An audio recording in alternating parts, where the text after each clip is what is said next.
শোনো শোনো শোনো, আগামী শুক্লা চতুর্থীর দিন আচার্য অনন্তদেব ও তাঁর প্রিয় শিষ্য সহদেবের মধ্যে এক দ্বন্দ্বযুদ্ধের প্রতিযোগিতা হতে চলেছে।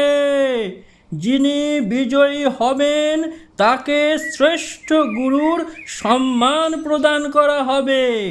সবাইকে এই বিরল ঘটনার সাক্ষী থাকার জন্য আমন্ত্রণ জানানো হইল।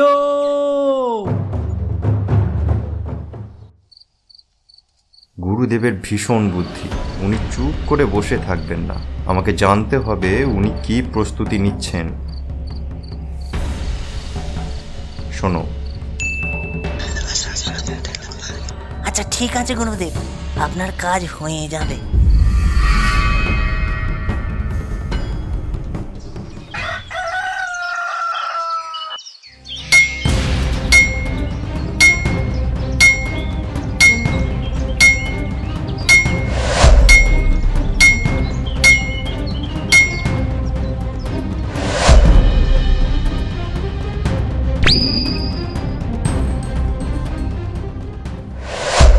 গুরুদেব, গুরুদেব, আপনি কোথায়? গুরুদেব, বলো কি খবর?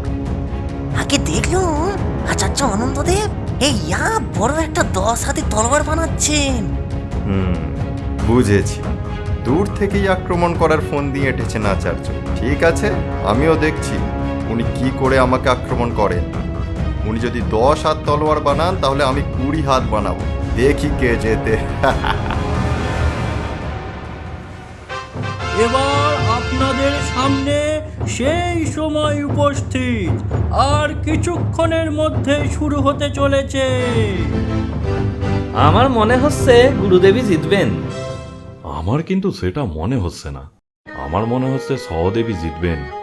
গুরুদেবেরও বয়স বাড়ছে তো নাকি? সে বয়স যতই বাড়ুক, গুরুদেব গুরুদেবই হয়।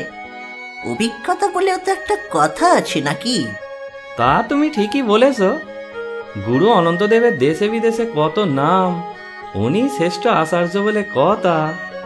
চলো চলো, এবার চুপ করো তোমরা, প্রতিযোগিতা শুরু হতে চলেছে। হ্যাঁ হ্যাঁ হ্যাঁ হ্যাঁ, চলো চলো।